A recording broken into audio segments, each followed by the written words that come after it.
Hello friends, जैसा कि आप जानते हैं कि हमारा शरीर, हमारा जिस्म एक रत्न से कम नहीं है। इसकी कीमत अमूल्य है। तो इसके प्रति जागरूक होना, इसकी देखरेख करना हमारा फ़र्ज़ है, हमारा दायित्व है। Be healthy, be happy. तो आज मैं इस वीडियो के थ्रू आपको बताने वाला हूँ रोग, उनको हिंदी और इंग्लिश में बताऊँगा और विद एक्सप्लेनेशन। तो चलिए शुरू करता हूँ। शिक्षा पहुँचे घर घर और बस्ती बस्ती। Welcome to all study with Awasthi. Dear friends, पहले ऑप्शन में आते हैं हम लोग एनीमिया। एनीमिया क्या है? एनीमिया जो है वो खून की कमी है। Let's know about it. Anaemia is a condition in which you lack enough healthy red blood cells to carry adequate oxygen to your body tissues. Having anemia, also referred to as low hemoglobin, can make you feel tired and weak.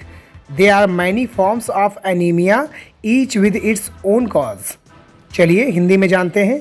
Anaemia एक ऐसी स्थिति है जिसमें आपके शरीर के ऊतक तक पर्याप्त ऑक्सीजन ले जाने के लिए आपके पास पर्याप्त स्वस्थ लाल रक्त कोशिकाओं की कमी होती है। एनीमिया होने से या होने के कारण कम हीमोग्लोबिन भी हम इससे कह सकते हैं, खून की कमी, आपको थका हुआ और कमज़ोर महसूस करा सकता है। एनीमिया के कई रूप होते हैं जिनके प्रत्येक के अपने अलग अलग कारण होते हैं। ओके, आई होप समझ आया होगा। चलिए नेक्स्ट देखते हैं। एनोरेक्सिया, क्षुधा का अभाव या अरुचि, मन ना लगना। Let's know about it. Anorexia is an eating disorder characterized by an abnormally low body weight, an intense fear of gaining weight and distorted perceptions of weight। Hindi में जानते हैं, एनोरेक्सिया एक खाने का विकार है जो असामान्य रूप से कम शरीर के वजन और वजन बढ़ने का एक तीव्र डर और वजन की विकृता धारणा भी रहती है। ओके, चलिए अगला देखते हैं। अस्थमा। अस्थमा तो आप लोग खूब जानते होंगे, दमा, सांस लेने की प्रॉब्लम होती है इसमें।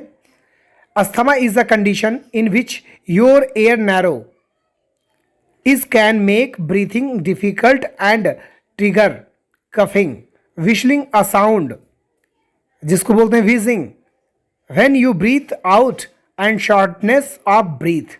हिंदी में जानते हैं, अस्थमा एक ऐसी स्थिति है जिसमें आपका वायुमार्ग संकीर्ण हो जाता है। इसमें सांस लेने की में कठिनाई हो सकती है और खांसी हो सकती है।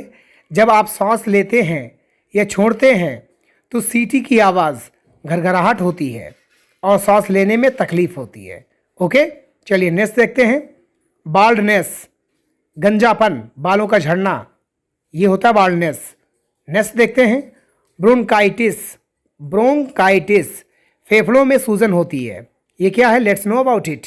Bronchitis is an inflammation of a lining of your bronchial tubes which carry air to and from your lungs. Bronchitis आपकी ब्रोंकियल नलियों के अस्तर की सूजन है जो आपके फेफड़ों से हवा ले जाती है। क्लियर? चलिए अगला देखते हैं। कैटरैक्ट। कैटरैक्ट क्या है? मोतियाबिंद, आंखों पर एक लेयर जम जाती है ना, धुंधला नज़र आने लगता है। फिर आता है हमारा कॉलरा।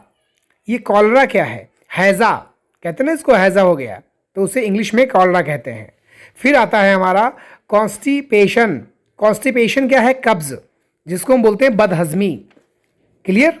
फिर आता है डार्क सर्कल। ये डार्क सर्कल क्या है? आंखों के नीचे काले घेरे बन जाते हैं। अक्सर आपने देखा होगा ना, वीकनेस होती है तो आंखों के नीचे गड्ढे में लगती हैं आंखें और काले घेरे नज़र आते हैं। फिर आता है डायबिटीज़, जो कि आप क्लियर जानते होंगे।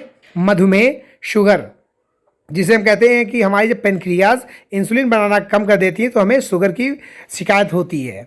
फिर आता है एपिलेप्सी। एपिलेप्सी है क्या? ये मिर्गी। कैसे? No about it. Epilepsy is a central nervous system neurological disorder in which brain activity becomes abnormal, causing seizures or periods of unusual behavior, sensations and sometimes loss of awareness। जागरूकता कम हो जाती है। मिर्गी एक केंद्रीय तंत्रिका तंत्र न्यूरोलॉजिकल विकार है जिसमें मस्तिष्क की गतिविधियां असामान्य हो जाती हैं, जिससे दौरा या असामान्य व्यवहार की अवधि, संवेदनाएं और कभी कभी जागरूकता का भी नुकसान होता है। Completely no. Okay, next, heat stroke. Heat stroke क्या है? लू लग जाना। जब आजकल बहुत धूप होती है तो हम लोग बच्चों से बोलते भी हैं, हमारे बुजुर्ग, कि बाहर मत जाना, लू लग जाएगी। जी हाँ, उसको बोलते हैं हीट स्ट्रोक। फिर आता है हर्निया। हर्निया क्या है? आंत उतरने का रोग, उसे हम हर्निया कहते हैं। फिर आता है लेप्रोसी। लेप्रोसी क्या है? ये कुष्ठ रोग है। कुष्ठ रोग को हम लेप्रोसी बोलते हैं। फिर आता है मेनिनजाइटिस। मेनिनजाइटिस क्या है? ये गर्दन तोड़ बुखार है। अभी बीच में ये चला हुआ था, लोग अपनी गर्दन तोड़ लेते थे, बहुत पेन होती जॉइंट्स पे। फिर आता है माइग्रेन। माइग्रेन से वो बखूबी आप परिचित होंगे, आधे सिर का दर्द होना माइग्रेन कहलाता है। फिर आता है ओबेसिटी। ओबेसिटी में ये फैट ग्रो होता है, मतलब मोटापा बढ़ने लगता है। ओके। फिर आता है हमारा जो बहुत शिकायत है आजकल के नवयुवकों को, प्री मैच्योर एजेकुलेशन, शीघ्र पतन। Let's know about it. Premature ejaculation occurs when a man ejaculates sooner during sexual intercourse than he or her partner would like. Premature ejaculation is a common sexual complaint. समय पूर्व स्खलन तब होता है जब कोई पुरुष संभोग के दौरान जितनी जल्दी वह या उसके साथी चाहेंगे उतनी जल्दी से स्खलन हो जाता है। शीघ्र पतन एक सामान्य यौन शिकायत है, इसलिए बी अवेयर। ओके, जागरूक बनिए, इसको दूर कीजिए। Next, prickly heat. ये क्या है? प्रिंकली हीट जो हमारे छोटे छोटे दाने बनते हैं, इसको हम घमौरियाँ बोलते हैं, उसको इंग्लिश में कहते हैं प्रिंकली हीट। फिर आता है अल्सर। अल्सर क्या है? छाले, फोड़ा फुंसी। फिर आता है हमारा टाइफाइड। टाइफाइड क्या है? ये मियादी बुखार जो कि हड्डियों में फैल जाता है, उतर जाता है, उसे हम कहते हैं टाइफाइड। तो बी केयरफुल, क्योंकि हमारा जिस्म, हमारा काया जो है ये नवरत्न है और इसको सलामत रखिए, यही सबसे बड़ा धन है। Health is wealth. ओके दोस्तों, अगर आपको वीडियो अच्छी लगी तो प्लीज़ चैनल को सब्सक्राइब कीजिए, वीडियो को लाइक कीजिए, कमेंट्स कीजिए और बताइए आपको कैसी लगी। मैं शशांक अवस्थी विदा लेता हूँ, मिलता हूँ नेक्स्ट वीडियो में। थैंक यू, शुक्रिया।